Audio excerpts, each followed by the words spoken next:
Adam Nicholas thought the ink on the divorce papers was his trophy. He thought stripping his wife of every penny, taking the company, and kicking her out of their Manhattan penthouse made him a winner. He stood on the balcony of his victory, laughing with a scotch in hand, telling the world how he had crushed the woman who supported him for a decade. But Adam made a fatal calculation. He forgot that while a husband can become an ex-husband, a father is forever. And he was about to learn that the man he called a washed-up old gardener held the keys to a kingdom Adam was only renting. This is the story of arrogance, betrayal, and the most satisfying ruin you will ever witness. The mahogany doors of the Southern District Family Court closed with a heavy, final thud, sealing the fate of a 10-year marriage. To Adam Nicholas, that sound wasn't a tragedy. It was the starting gun for the rest of his life. He adjusted the cuffs of his bespoke Brioni suit, checking the reflection in the polished brass of the door handle. He looked good. No, he looked victorious. At 42, Adam was the CEO of Nicholas Onyx, a logistics and shipping conglomerate that had just posted its third consecutive quarter of record profits. He had the jawline of a movie star, the bank account of a small nation, and as of 10 a.m. this morning, total freedom. "Arthur," Adam said, turning to his attorney, Arthur Claiborne, a man who charged $800 an hour to destroy lives. "Tell me I heard that right. The judge denied the equitable distribution motion?" Arthur smirked, sliding a thick file into his leather briefcase. "You heard correctly, Adam.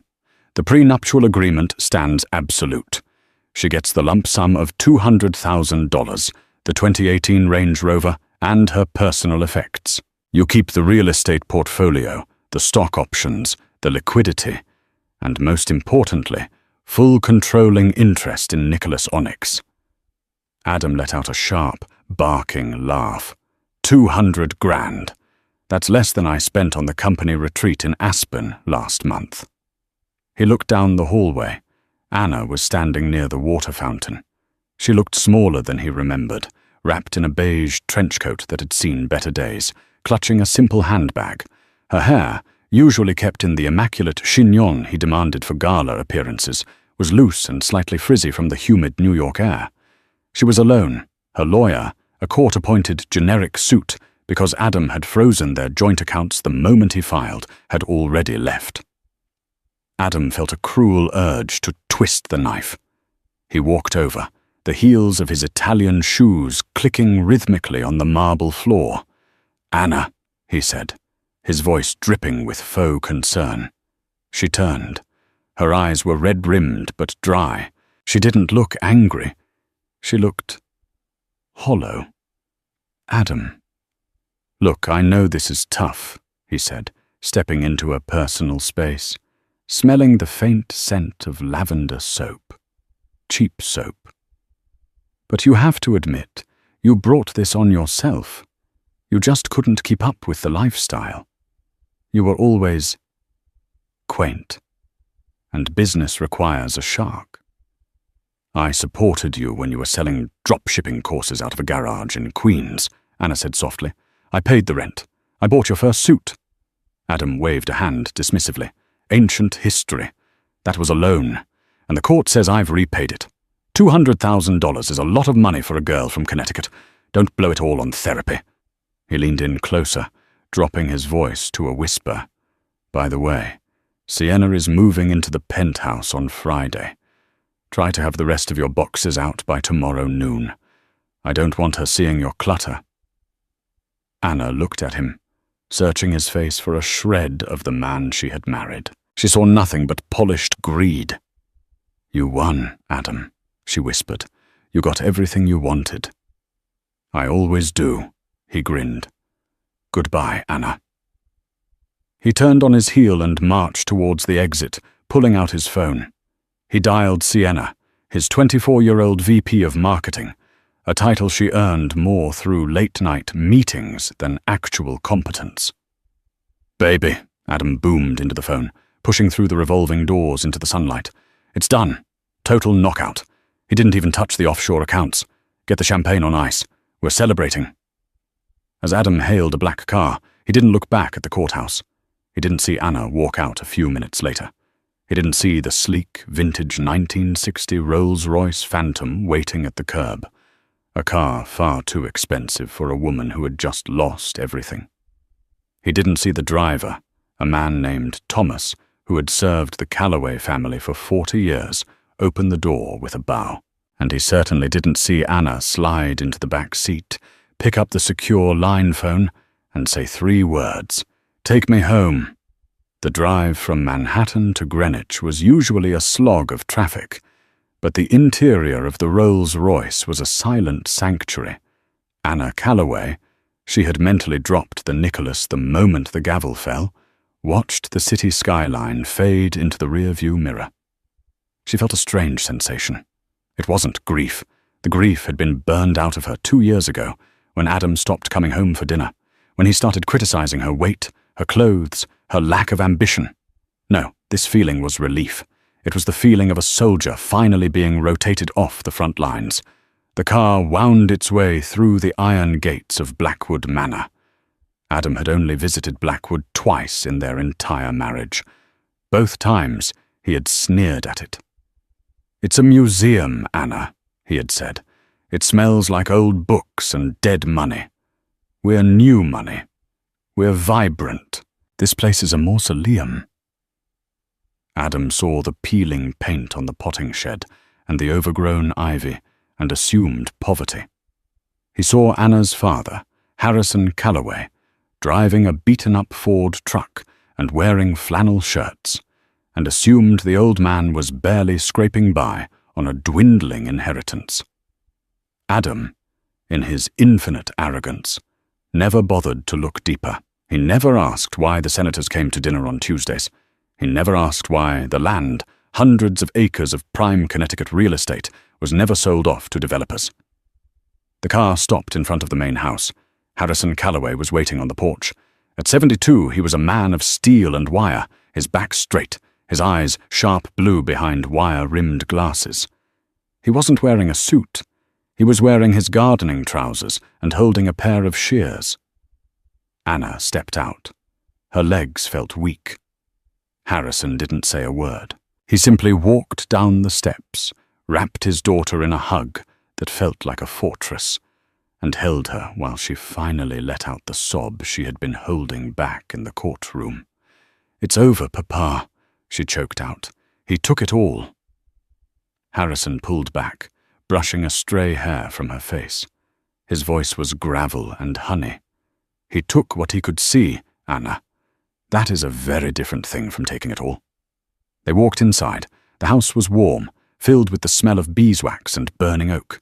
They sat in the library, a room lined floor to ceiling, with books that were older than the United States. Thomas brought tea. Harrison poured. "Did he say anything cruel?" Harrison asked, his tone mild, as if asking about the weather. Anna wrapped her hands around the porcelain cup. "He told me to have my boxes out by noon tomorrow, because Sienna is moving in. He mocked the settlement. He said I was quaint, and that business requires a shark." Harrison took a slow sip of his tea. A small, terrifying smile touched the corners of his mouth. "A shark," Harrison mused. "Interesting creature, the shark. Needs to keep moving to breathe. Very aggressive. But put a shark in fresh water, and it drowns."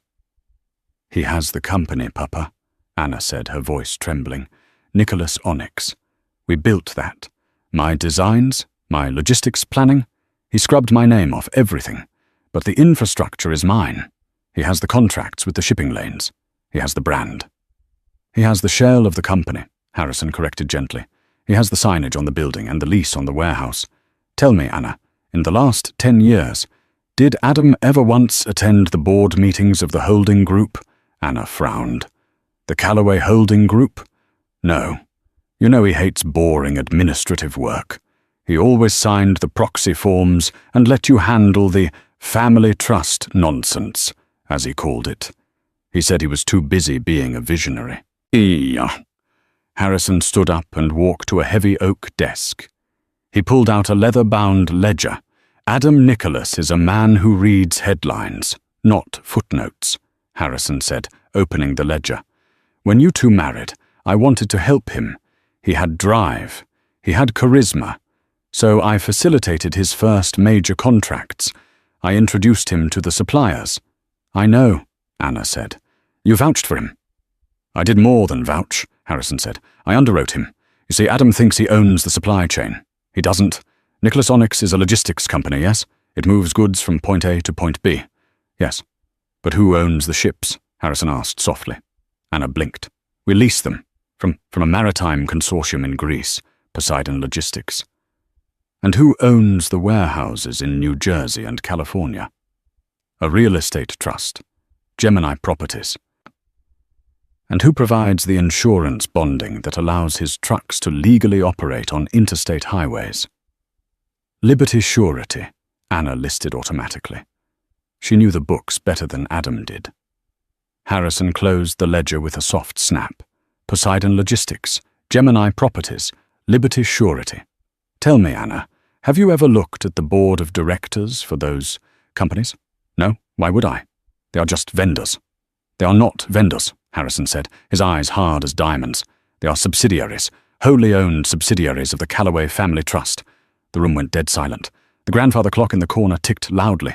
Anna's mouth fell open. We own the ships? We own the ships, the warehouses, and the insurance bonds, Harrison confirmed. Adam pays lease fees to us. He pays insurance premiums to us. For 10 years I have kept the rates artificially low, practically zero, to help my son-in-law build his empire. I let him operate with a 90% discount on his operational costs because he was family. Harrison walked to the window, looking out at the grey sky.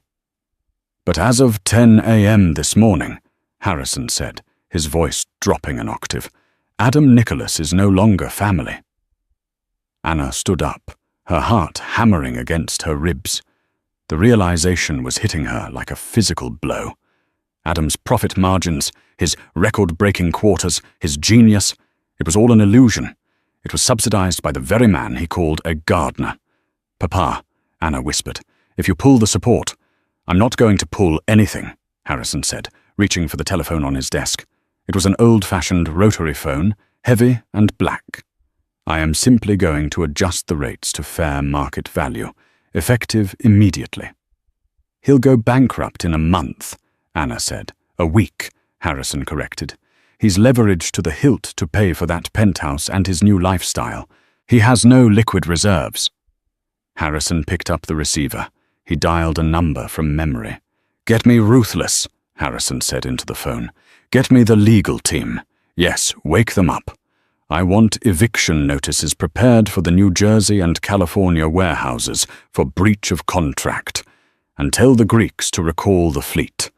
I want those ships docked in Athens by Friday. He looked at Anna, and for the first time his expression softened into something resembling pity for the man he was about to destroy. He bragged about winning, Anna. He bragged about his power. Harrison hung up the phone. Now, he said, let's see how powerful he is when the ground beneath his feet disappears. Tuesday morning dawned with a brilliance that Adam Nicholas took personally. The sun bouncing off the glass skyscrapers of Midtown Manhattan felt like a spotlight arranged specifically for him. He arrived at the Nicholas Onyx Tower at 9:30 a.m., 30 minutes later than usual. He no longer needed to be punctual. Punctuality was for employees. Unpredictability was for kings. As he strode through the lobby, the security guard straightened, and the receptionist, a young woman named Sarah, who had been with the company for 2 years, quickly hid her sandwich under the desk.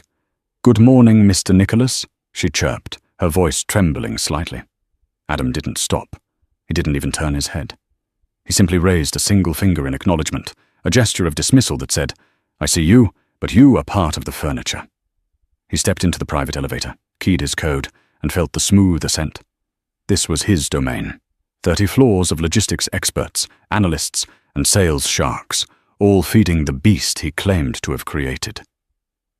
When the doors opened to the executive suite, the smell of fresh espresso and expensive leather greeted him. But today, there was a new scent. A heavy, cloying perfume. Chanel No. 5, applied too liberally. Sienna was sitting in his chair. She spun around as he entered, her legs crossed, a flute of champagne in her hand. She was beautiful in a sharp, predatory way, blonde, angular, and possessing eyes that assessed the value of everything they touched. "To the victor," she purred, holding the glass out to him. Adam dropped his briefcase on the sofa and loosened his tie. "It's 9:45, Sienna. A little early, even for us." "It's never too early to celebrate freedom," she said, standing up and walking over to him. She ran a manicured hand down his lapel. "I called the decorator. I told her I want the beige tones in the penthouse gone. I want black marble, gold accents, something that screams power." Adam chuckled, taking the champagne she offered. "Whatever you want, babe. The budget is open. Anna's alimony payments barely scratch the surface of my weekly interest accrual." He walked to the floor-to-ceiling window, looking down at the ants scurrying on Fifth Avenue. He felt a profound sense of validation. For years, Anna had been the anchor dragging him down, always asking him to be home for dinner, asking him to be present, asking him to visit her boring father at that crumbling estate in Connecticut. She had wanted a partner. He had wanted an audience. "I fired Henderson today," Adam said casually, taking a sip. Sienna blinked. "The operations manager? The one who's been here since the start?" "He sent me an email asking about Anna," Adam said, his voice hardening. "Asked if she was doing okay. I don't pay my staff to have sympathies for my past. I pay them to execute my future. Security escorted him out 10 minutes ago." Sienna laughed, a bright, tinkling sound that lacked warmth. "You're ruthless, Adam. That's what I love about you." "Business is natural selection," Adam said, quoting a line he planned to use in his upcoming memoir. "The weak are culled so the strong can feed." He sat down at his desk, a massive slab of imported ebony, and opened his laptop. The screen flooded with green numbers. The stock was up 2%. The quarterly projections for the holiday shipping season were astronomical.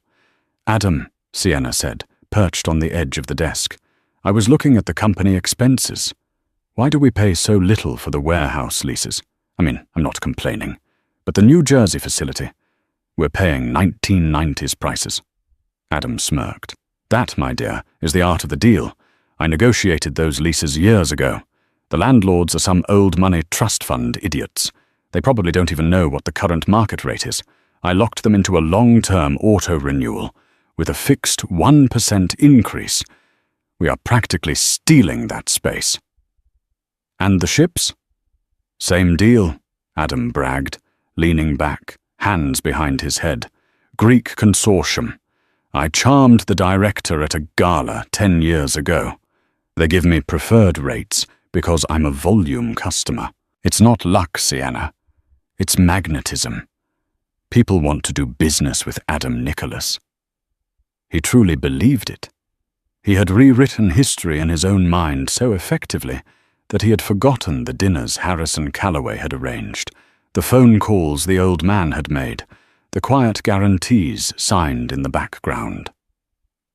In Adam's version of the story, he was the sole architect of his fortune. The intercom buzzed. It was Sarah. "Mr. Nicholas?" "I said no calls, Sarah," Adam snapped. "I know, sir, but it's a courier, a priority courier. He says he needs a signature from you personally. He refuses to leave it with the front desk." Adam sighed, an exaggerated exhale of annoyance. "Fine, send him up. Let's get this over with." He looked at Sienna, probably a gift from a competitor, trying to court favor now that I'm a single man. They shared a knowing smile. They were the king and queen of the jungle, untouchable, rich and young. But when the elevator doors opened, it wasn't a gift basket. It was a man in a nondescript grey suit holding a heavy, cream-colored envelope. He didn't look like a delivery boy. He looked like an undertaker. "Adam Nicholas?" the man asked. "That's me." The man handed him the envelope. "Served." He turned and left without another word. Adam frowned, looking at the envelope. There was no return address, only a wax seal. A seal he vaguely recognized. A lion holding a key. "What is it?" Sienna asked, trying to peek over his shoulder. "Probably just the final decree from the court," Adam said, slicing the envelope open with a gold letter opener. "Maybe Anna wants her grandmother's china back." He pulled out the document. It wasn't a court order. It was a letter, printed on heavy, watermarked cotton paper. Adam began to read. The smile faded from his face, replaced by a line of confusion between his brows. "To the Executive Office of Nicholas Onyx. Reference, Commercial Lease Agreement, hash 449B, New Jersey Distribution Hub, and hash 450C, California Logistics Center. Pursuant to Section 14, Paragraph B of the lease agreement dated 2014, the lessor, Gemini Properties, hereby exercises its right to terminate the familial preferential rate clause, effective immediately due to the dissolution of the qualifying relationship. Effective 12 a.m. tomorrow, the monthly rent for the aforementioned properties will adjust to the fair market value, plus a standard 20% high-risk surcharge for unsecured tenants." Adam's eyes scanned down to the numbers.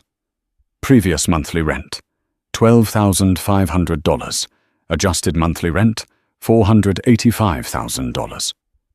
"What the hell?" Adam whispered. "What?" Sienna asked. "There must be a typo," Adam muttered, his heart skipping a beat. "They added 2 zeros. They want nearly $500,000 a month. That wipes out our entire operating margin for the East Coast." He grabbed his phone, his fingers trembling slightly as he dialed the number for Gemini Properties. He expected to hear the confused voice of some secretary he could bully. Instead, the line clicked, and a crisp, automated voice spoke. "Thank you for calling Gemini Properties, a subsidiary of the Callaway Trust. Our offices are currently closed for a strategic audit. All inquiries regarding Nicholas Onyx accounts have been forwarded to our legal department. Callaway Trust." Adam froze. The phone felt like ice in his hand. "Anna," he breathed. "What about her?" Sienna asked, looking at the paper. "Adam, who is Gemini Properties? Why is the rent going up 4,000%? Before Adam could answer, the intercom buzzed again. This time, Sarah's voice wasn't just nervous. It was terrified. "Mr. Nicholas, Mr. Patterson is here. He says it's an emergency. He says the trucks have stopped." The door to the executive office flew open before Adam could even hit the release button. Patterson, the chief financial officer of Nicholas Onyx, stumbled in. Patterson was a man who lived by spreadsheets and actuarial tables. He was usually as calm as a coma, but today his face was the color of curdled milk, and sweat was beading on his bald head. He was clutching a tablet so hard his knuckles were white. "Adam!" Patterson gasped, ignoring Sienna completely. "We have a situation." "I know about the rent, Patterson," Adam snapped, trying to regain control of the room. He stood up, buttoning his jacket, projecting an air of authority he didn't feel. "It's a clerical error, or a vindictive move by Anna's family. I'll have legal squash it by lunch. Don't hyperventilate." "It's not the rent," Patterson said, his voice cracking. "It's the insurance. Liberty Surety." Adam paused. "What about them?" "They revoked our bonding," Patterson said. 10 minutes ago, I got a fax. They cited material change in risk assessment. They pulled the interstate transit bonds, Adam." Adam stared at him, his brain struggling to process the implications. In the logistics world, the bond was the blood. Without a federal surety bond, a truck wasn't a commercial vehicle. It was just a heavy object on wheels. It was illegal to cross state lines. It was illegal to carry third-party cargo. "Revoked!" Adam shouted. "They can't just revoke. We've never missed a premium payment." "They didn't just revoke it," Patterson continued, swiping on his tablet and thrusting it toward Adam. "They flagged our account in the national database. Adam, the state troopers in Ohio just pulled over our convoy of electronics. 12 trucks. They've been impounded." Impounded? Adam felt the room spin. "That cargo is worth $6 million. It's the holiday launch for TechSource. If that delivery is late, we trigger the penalty clauses." It gets worse, Patterson whispered. Oh, how could it possibly get worse? Sienna screeched from the sofa. Adam, fix this! Shut up, Sienna! Adam roared, losing his composure for the first time. He turned back to Patterson. Tell me. I tried to call our rep at Liberty, Patterson said. I couldn't get through, so I called the underwriters in London. They told me that our previous policy, the one we've had for a decade, was a subsidized courtesy policy, guaranteed by a third-party guarantor. What guarantor? Adam demanded, though a sick feeling was already pooling in his stomach. The Calloway Family Trust, Patterson said. Apparently, Anna's father has been personally underwriting our liability for 10 years. He removed the guarantee this morning at 9 a.m. Adam sank back into his chair. The leather squeaked, a sound that seemed deafening in the silent room. Harrison. The old man in the flannel shirt. The man Adam had mocked at Thanksgiving for driving a 1998 Ford F-150. He was the guarantor. This is impossible, Adam muttered. Harrison is a gardener. He lives in a drafty old house. He doesn't have this kind of pull. Adam, Patterson said, his voice grave. I did a background search on the Calloway Trust while I was running up here. We always assumed they were just Connecticut comfortable. We were wrong. They own Liberty Surety. They own the building we are sitting in right now. Well, the holding company that owns the REIT that owns the building. Adam looked around the office. The walls suddenly felt very thin. He's squeezing us, Adam said, his voice low and dangerous. He's trying to scare me. It's a power play. He wants me to crawl back and apologize to his precious daughter. Adam slammed his fist on the desk. Well, I won't do it. We don't need them. Patterson, get me a new insurer. Get me a new bonding agent. I don't care what it costs. Get the trucks moving. Patterson didn't move. He looked down at his shoes. I tried, Adam, Patterson said softly. I called AIG. I called Travelers. I called Lloyd's. And? We are uninsurable. What do you mean, uninsurable? Adam stood up again, his face flushing red. We are Nicholas Onyx. We are the market leaders. We are a logistics company with 0 assets, Patterson corrected him brutally. We don't own our buildings. We don't own our ships. And as of this morning, our liquidity is questionable because the rent hike triggered a freeze from our credit line bank. Patterson looked Adam in the eye. The other insurers look at our balance sheet, without the Calloway subsidies, and they see a corpse. They see a company that has been operating at a massive loss for years, only kept alive by an invisible hand. Now that the hand is gone, no one will touch us. The phone on Adam's desk began to ring. It was a shrill, old-fashioned ringtone he hadn't heard before. It wasn't the internal line. It was the private, direct line that only a handful of people had. Adam stared at it. He knew who it was. He picked up the receiver slowly, bringing it to his ear.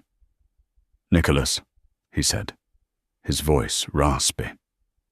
There was a pause on the other end. Then a voice that sounded like gravel grinding against steel. Good morning, Adam, Harrison Calloway said. I trust the view from the top is still to your liking? You old bastard, Adam hissed. You think you can destroy me? I built this company. Me. You built a sandcastle in my sandbox, Harrison replied calmly. And now the tide is coming in. I'll sue you, Adam threatened. Tortious interference, breach of good faith. I'll bury you in legal fees. You have no money for legal fees, Adam, Harrison said. Arthur Claiborne requires a retainer, doesn't he? Check your corporate operating account. Adam gestured frantically to Patterson to check the bank accounts on the tablet. Patterson tapped the screen, refreshed the page, and then gasped. He turned the screen to Adam. Account status, frozen. Reason, creditor injunction. Gemini Properties. You froze my accounts, Adam whispered into the phone. I am merely a landlord protecting his interests against a tenant who cannot pay the new rent, Harrison said pleasantly. It's just business, Adam. Isn't that what you told Anna? Business requires a shark? "What do you want?" Adam demanded. "I want you to look out your window," Harrison said. "What?" "Look out the window, Adam, toward the harbor." Adam walked to the window, phone pressed to his ear. From his high vantage point, he could see the Hudson River and the New York harbor in the distance. "Do you see the Onyx Queen?" Harrison asked. "Your flagship vessel, the one carrying the automotive parts for Detroit." Adam squinted. He saw the massive container ship. It was usually moving toward the docks in Newark, but it wasn't moving toward the docks, it was turning around. "That ship is under the flag of Poseidon Logistics," Harrison said. "I have ordered the fleet to divert to Halifax. The cargo will be impounded until all backdated market-rate lease adjustments are paid in full. That is roughly $40 million. "You can't do that!" Adam screamed. "That cargo belongs to General Motors. They'll kill me." "Then I suggest you start swimming," Harrison said. "You have 24 hours to vacate the premises, Adam. After that, I'm sending the dogs, and unlike you, I don't bark." The line went dead. Adam stood by the window, the dial tone buzzing in his ear. Below him, the city moved on, oblivious, but up here, in the glass tower he thought he owned, the air was suddenly very thin, and it was getting harder and harder to breathe. Sienna walked up behind him, her voice trembling. "Adam, my credit card just got declined for the decorator." Adam dropped the phone. It hit the floor with a hollow clatter. The silence that followed was heavy, broken only by the sound of Patterson quietly closing his laptop and backing out of the room, leaving the captain to go down with his ship alone. The silence in the executive suite of Nicholas Onyx was absolute, a stark contrast to the chaos unraveling on the streets below. It was 3 p.m. 5 hours had passed since Harrison Calloway's phone call. Adam Nicholas sat on the floor of his office. He had abandoned the ebony desk. It felt too large, too commanding for a man who suddenly felt very small. His tie was on the floor. His jacket was draped over a chair. He was surrounded by a graveyard of smartphones. His personal cell, his work cell, and 2 burner phones he kept for sensitive negotiations. He had spent the last 3 hours dialing every favor he had ever banked. He called Carter Banks, a hedge fund manager who had parted on Adam's yacht in Ibiza 2 weeks ago. Carter had laughed, a short, sharp sound. "Adam, old buddy, I heard the rumor. Calloway pulled the rug. Look, I can't be seen with you. My liquidity is tied up. Good luck, though." Click.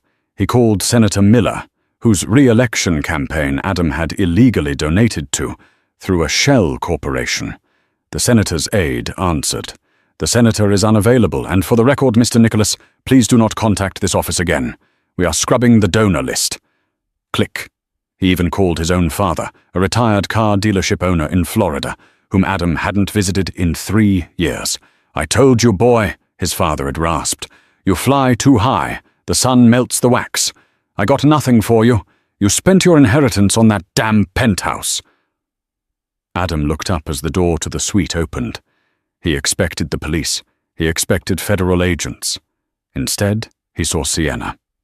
She was struggling with 2 large Louis Vuitton suitcases.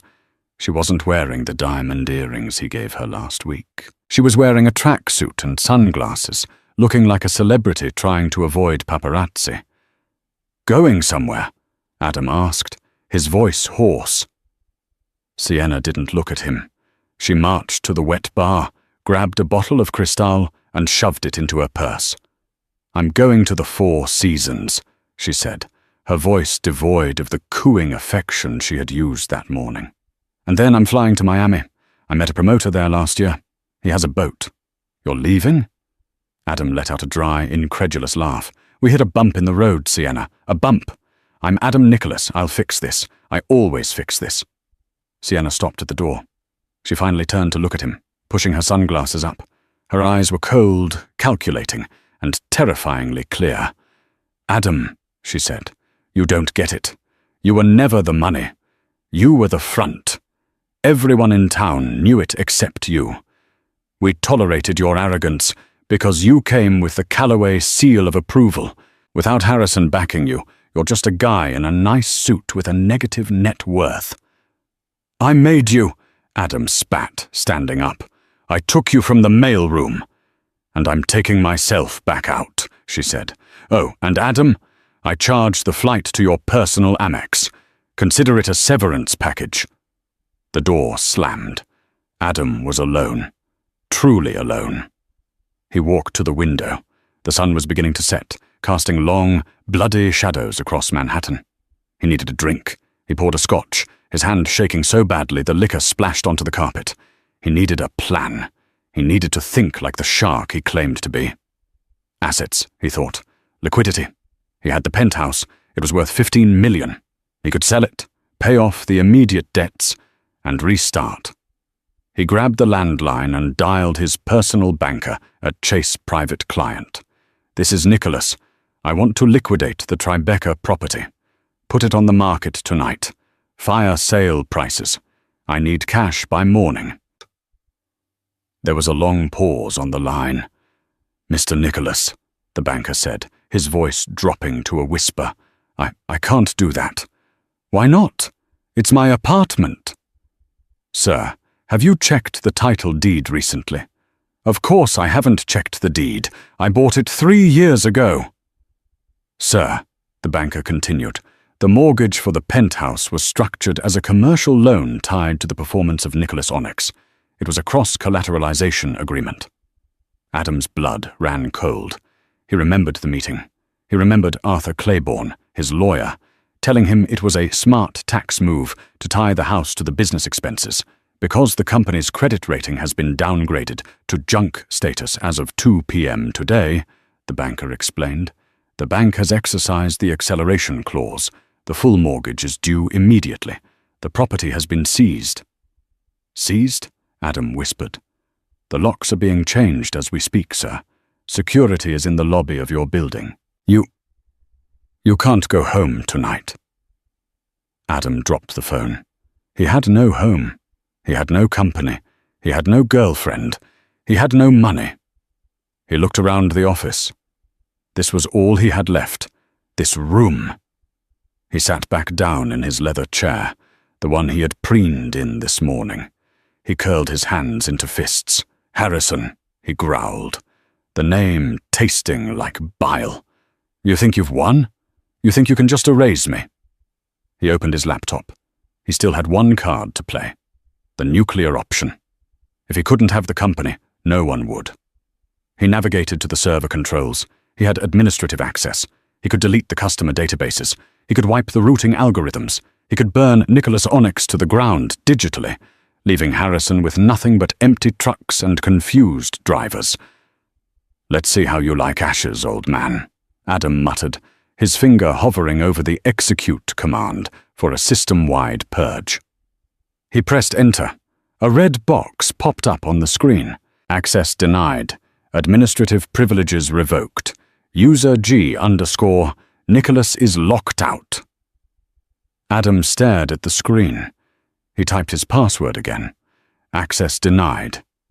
Then a new window opened. A chat window. System admin. Hello, Adam. Adam froze. He typed back. Adam, who is this? System admin. You really should have read the IT protocols, Adam. The servers aren't hosted on site. They are cloud-hosted. Adam. By who? System admin. By Ether Data Services. Adam didn't need to ask. He knew. Ether. Another subsidiary. Another tentacle of the Callaway beast. System admin. Harrison prefers not to use the delete key. He prefers the archive function. Pack your box, Adam. The night cleaners are coming. Adam stared at the blinking cursor. He didn't scream. He didn't throw the laptop. He simply slumped forward, his forehead resting on the cool mahogany as the last lights of the city flickered on outside, illuminating a kingdom that had locked its gates against him. Wednesday morning was grey and weeping with rain. It was the kind of weather that made New York look like a black-and-white photograph. Adam Nicholas had slept on the sofa in his office. He hadn't shaved. His suit was wrinkled. He smelled of stale scotch and fear. At 8 a.m., the elevator doors opened. Adam sat up, expecting the police. It was Sarah, the receptionist. She stopped in the doorway, holding a tray of coffee. She looked at him. The great Adam Nicholas, looking like a Vardam in a bespoke suit, with a mixture of pity and embarrassment. "Mr. Nicholas," she said softly, "the board is here." Adam blinked, rubbing his eyes. "The board? We don't have a scheduled meeting until next month." "They called an emergency session," Sarah said. "They are in the main conference room. They're waiting for you." Adam stood up. Adrenaline spiked through his exhausted system. This was it. The board. He could charm them. He could spin this. He knew these men. He had played golf with them. He had made them rich. "Coffee, Sarah," he barked, finding a shred of his old arrogance. "And get me a fresh tie from the closet." 10 minutes later, Adam Nicholas walked into the conference room. He had splashed water on his face and straightened his spine. He walked in like he owned the place. The long, polished table was full.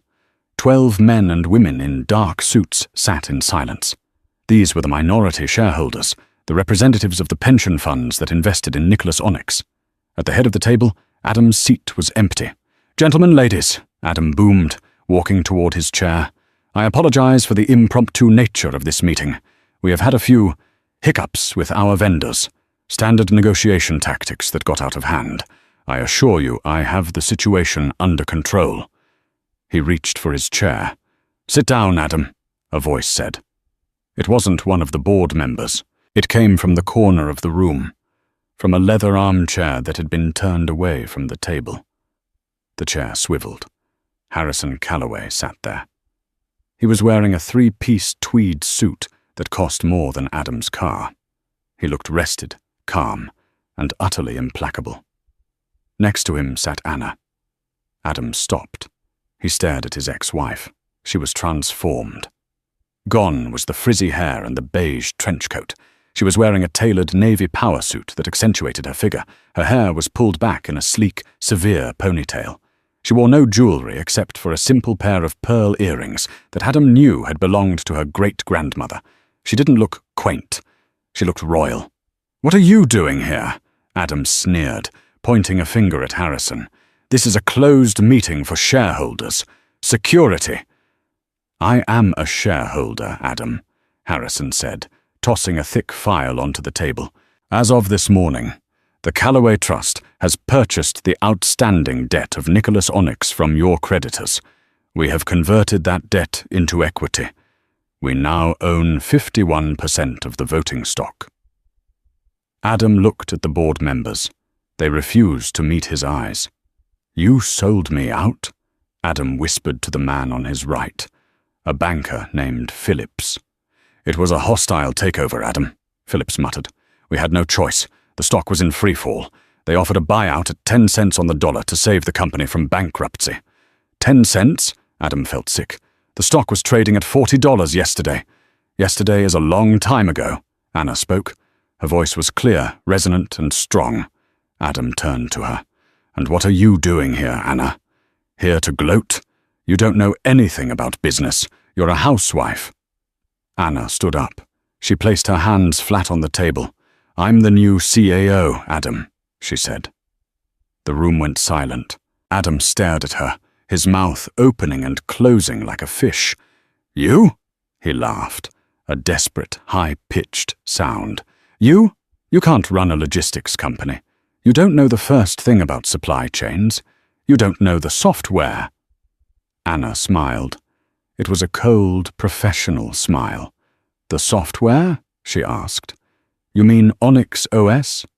The routing algorithm that optimizes the fuel efficiency of the fleet? Yes, my proprietary code." "Adam," Anna said, shaking her head, "do you remember when you were starting out? You were busy trying to sell sales pitches. Who sat up at night coding the beta version of the tracker? Who designed the logic gates for the warehouse sorting?" Adam paused. He had a vague memory of Anna typing on her laptop at the kitchen table while he watched football. "I did," Anna said. "And do you remember the intellectual property assignment agreement you made all employees sign? The one that says any invention created by an employee belongs to the company?" "Of course," Adam said. "Ironclad." "I never signed one," Anna said softly. "I was never an employee, Adam. I was your wife. I did that work pro bono, which means—" She pulled a document from her briefcase. "I own the copyright to the source code, personally. The Callaway Trust has licensed it to Nicholas Onyx, but the license is revocable if the CEO is incompetent." She looked at him with eyes that held 10 years of suppressed brilliance. "You didn't build this, Adam. You sold it. I built it. Papa funded it. You were just the mascot." Harrison stood up. He checked his pocket watch. "The vote has already been cast, Adam," Harrison said. "You have been removed as CEO for cause, gross negligence, breach of fiduciary duty, and corporate malfeasance." "You can't do this!" Adam screamed, his composure finally shattering. "I am Nicholas Onyx. My name is on the building." "Actually," Harrison said, walking to the window and pulling back the blinds, "about that—" Adam looked out. Below, on the plaza, a crane was working. It was dismantling the massive steel letters of the sign. Nicholas was already gone. Onyx remained. "We're rebranding," Harrison said. "Going back to the family roots. Onyx Logistics has a nice ring to it, don't you think?" 2 security guards entered the room. They weren't the usual lobby guards. These were private contractors, big men with serious faces. "Mr. Nicholas," one of them said, "please hand over your access badge and your company phone." "No," Adam said, backing away. "This is mine. You can't take this from me." "Adam," Anna said. Her voice wasn't angry anymore. It was just tired. "Stop. Just stop. Maintain some dignity. Walk out on your own 2 feet before they drag you out." Adam looked at her. He looked for the weakness, the love, the neediness he had exploited for a decade. He found none of it. He saw only a woman who had outgrown him. He reached into his pocket. He pulled out the badge. He threw it on the table. It slid across the polished wood and stopped in front of Anna. "You'll fail," Adam spat. "Without me, this place dies." "We'll take our chances," Anna said, picking up the badge and dropping it into the trash bin. Adam turned and walked towards the door. The walk felt miles long. He could feel the eyes of the board members burning into his back. He could feel the weight of his failure pressing down on his shoulders. He stepped into the elevator. The doors began to close. Through the narrowing gap, he saw Anna sit down at the head of the table. He saw Harrison put a hand on her shoulder. He saw the board members lean in, ready to listen to her. The doors shut. Adam Nicholas rode the elevator down to the lobby. When the doors opened, he walked out into the rain. He had no umbrella. He had no car waiting. He stood on the sidewalk, getting soaked to the bone as the pedestrians walked around him, annoyed by the man blocking the flow of traffic. He looked up at the building one last time. The crane was lowering the S. He was a ghost in a city he thought he ruled, and for the first time in his life, Adam Nicholas had absolutely no idea what to do next. 6 months later, the winter slush in Queens was a far cry from the pristine snow of Aspen. Adam Nicholas sat in a cramped cubicle at Miller Industrial Supply, a third-tier fencing distributor. His bespoke Italian suits had been sold to a consignment shop to pay the deposit on a studio apartment that smelled faintly of boiled cabbage. He wasn't the CEO. He wasn't a visionary. He was a junior sales associate, commission only. It was lunch hour. Adam sat alone in a diner down the street, nursing a lukewarm coffee. He had just spent 3 hours cold-calling construction managers who hung up on him.